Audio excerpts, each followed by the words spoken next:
America में Donald Trump ने office assume करने के बाद बहुत सारे पॉलिसी चेंजेस किए हैं जो पूरे वर्ल्ड को और इंडिया को इम्पैक्ट करने वाला है और खुद अमेरिका को भी। वो किस तरह से करने वाला है और चेंजेस क्या हैं, उन्हें समझना पूरी जियोपॉलिटिकल कंडीशन को अब समझने के लिए बहुत जरूरी हो गया है। तो जो कुछ खास पॉलिसी चेंजेस यूएस की तरफ से हुए हैं वो कुछ इस तरह से हैं कि पहले तो बर्थ राइट सिटीजनशिप खत्म हो गई है। पेरिस एग्रीमेंट से अमेरिका विड्रॉ कर चुका है। अमेरिका वर्ल्ड हेल्थ ऑर्गेनाइजेशन से ऑप्ट आउट कर चुका है और जो global corporate minimum tax deal world में हुई थी उससे अमेरिका बाहर आ चुका है। अब इसका इम्पैक्ट क्या पड़ेगा और ये पर्टिकुलर चीजें हैं क्या, इन्हें समझना जरूरी है। सबसे पहला है बर्थ राइट सिटीजनशिप। यूएस में ये कानून था कि अमेरिका में जो भी बच्चा जन्म लेगा, चाहे उसके पेरेंट्स की नेशनैलिटी कुछ भी हो, वो बच्चा क्योंकि अमेरिकन सॉइल पर जन्म ले रहा है वो अमेरिकन सिटीजन कहलाएगा।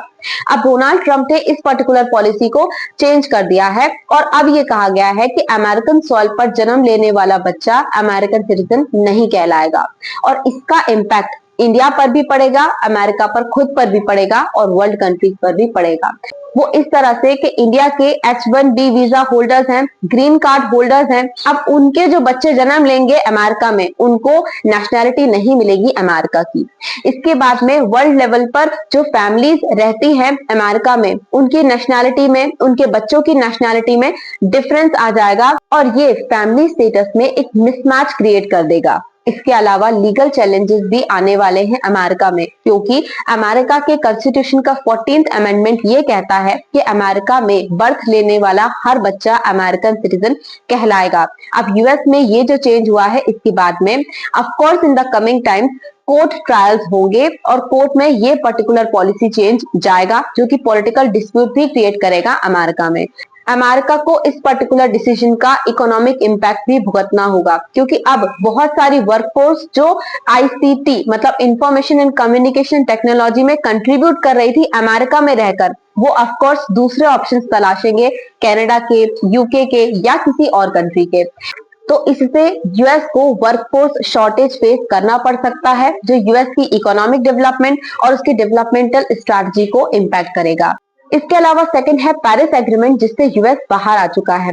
पेरिस एग्रीमेंट 2015 में 196 कंट्रीज ने साइन किया था। ये एक लीगली बाइंडिंग अकॉर्ड है जो UNFCCC यानी United nation framework convention on climate change हुआ था और इसे कॉन्फ्रेंस ऑफ पार्टी 21 यानी United nation climate change conference में किया गया था, जिसका मेन एम ये था कि हमें प्री इंडस्ट्रियल लेवल से अबव यानी 1.5 डिग्री सेल्सियस तक global green house gas emissions को कम करना है। इंडिया भी इसका मेंबर था और इसमें एक क्लॉज था। वो क्लॉज ये कहता है कि डेवलप्ड कंट्रीज क्योंकि हिस्टोरिकली बहुत ज्यादा डेवलप करती आई हैं अपने आप को और उसकी वजह से वर्ल्ड में ग्रीन हाउस गैस एमिशंस बढ़े हैं, जिसका सबसे ज्यादा भुगतान जो है वो डेवलपिंग कंट्रीज को करना पड़ता है global green house gas emissions को फेस करके।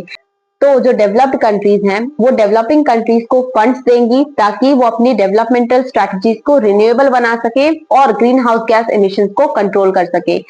अब डोनाल्ड ट्रंप का कहना ये है कि हम पेरिस एग्रीमेंट से बाहर आ रहे हैं क्योंकि अमेरिकन टैक्स पेयर्स हैं जिनका पैसा दूसरी कंट्रीज में जाता है उनके रिन्यूएबल एनर्जी प्रोजेक्ट को कंट्रीब्यूट करने के लिए, वो उस पर्टिकुलर एफर्ट को रिकॉग्नाइज भी नहीं करते और हमेशा डिमांड होती है फंड्स बढ़ाने की और फंड क्रंच हो रहा है इस बात की। तो इसीलिए वो पेरिस एग्रीमेंट से बाहर आ गए हैं। अब इसका इम्पैक्ट ये होगा कि जो यूएस है वो सेकंड लार्जेस्ट एमिटर है ग्रीन हाउस गैस का और पेरिस एग्रीमेंट से बाहर आने के बाद में यूएस अपनी डेवलपमेंटल एक्टिविटीज को रिन्यूएबल एनर्जी से हटाकर मोस्ट प्रोबेबली फुल्ली लॉन्च कर देगा, चाहे फिर ग्रीन हाउस गैस एमिशन कितने भी हो रहे हों। तो ये इम्पैक्ट करेगा पूरी वर्ल्ड कंट्रीज को ग्रीन हाउस गैस एमिशन बढ़ाकर।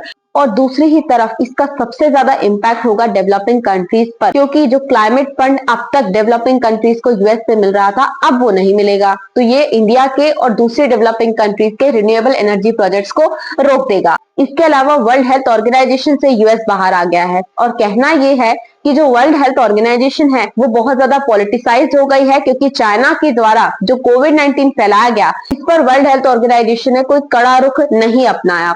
और दूसरी तरफ डोनाल्ड ट्रंप का कहना यह है कि जो वर्ल्ड हेल्थ ऑर्गेनाइजेशन है उसने कोविड-19 पैंडेमिक को मैनेज करने में भी बहुत ज्यादा खासा एफर्ट नहीं निभाए, जिसके चलते यूएस जो है वो वर्ल्ड हेल्थ ऑर्गेनाइजेशन से एग्जिट कर चुका है।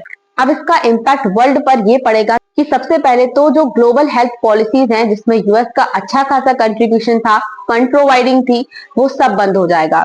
इसके अलावा इंडिया जैसी कंट्रीज जो कुछ एफर्ट्स ले रही हैं HIV या टीबी जैसी डिसीजेस को कंट्रोल करने के लिए, उन्हें फंड क्रंच भी फेस करना पड़ेगा और दूसरी तरफ जो भी ग्लोबल हेल्थ स्ट्रेटजीज बन रही थी उनमें भी कमी आ जाएगी अब।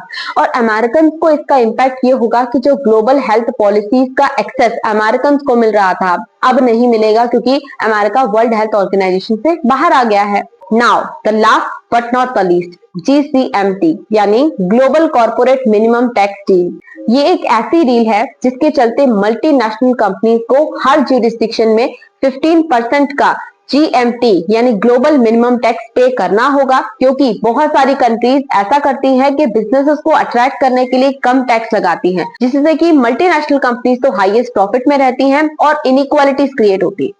इसीलिए 15% का ग्लोबल मिनिमम टैक्स इम्पोज किया गया था इस पर्टिकुलर डील के चलते, जो कि OECD के अंडर में यानी organisation for the economic cooperation and development के अंडर में साइन हुई थी। अब ट्रंप का कहना यह है कि जो global corporate minimum tax deal है उसमें जो टैक्स लगता है वो 15% का है और ये अमेरिकन बिजनेसेस को इम्पैक्ट करता है हाई टैक्स पे करने के लिए, जबकि जो अमेरिका का 2017 का टैक्स रूल है वो सिर्फ 10% का टैक्स इम्पोज करता है और global minimum corporate tax deal में 15% टैक्स इम्पोज होता है। इसलिए यूएस जो है अब वो बाहर आ गया है GCMT से। अब इसका वर्ल्ड लेवल पर असर ये पड़ेगा कि बहुत समय से ये कोशिश हो रही थी कि एक consensus based global minimum tax world level पर होना चाहिए, अब वो नहीं बन पाएगा क्योंकि यूएस बाहर आ गया है और इंडिया पर इसका कुछ खासा इम्पैक्ट नहीं पड़ेगा। ओवरऑल जितने भी यूएस की पॉलिसीज हैं उन सभी में इंडिया के लिए या वर्ल्ड कंट्रीज के लिए सिर्फ एक ही सिचुएशन है, wait and watch. In the coming times क्या यूएस की डिप्लोमेसी होती है उसके हिसाब से हर कंट्री अपनी क्या डिप्लोमेसी यूएस के साथ शेयर करती है, ये इन द कमिंग टाइम्स ही पता चलेगा।